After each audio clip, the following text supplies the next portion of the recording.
Hey E36 fanatics, Steven here. Today I'm going to show you a really easy job on how to replace your hood shocks. If you're sick of doing this with your car, holding up the hood with basically a stick or some plywood or a 2x4, whatever you got sitting around, then it's basically your hood shocks have gone out. They're pretty cheap. You can find them, I think they sell them at O'Reilly's for like 20-30 bucks, something like that, so they're not expensive. On this side you got your wiper hose, and you just pull out the connection here.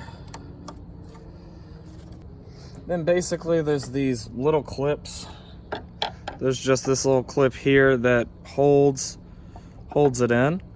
So what you do is you just pull it up and it comes right out. All right, so pop the top of this. Well, that clip broke apart. That's great. That's all right. The new one comes with a clip. Then you also got this one at the bottom here. So you want to pop this clip.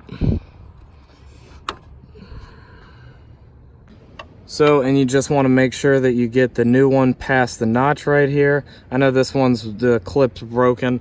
These two shocks are actually going on another car. Just remember to do these one at a time and reattach this, and you'll be golden.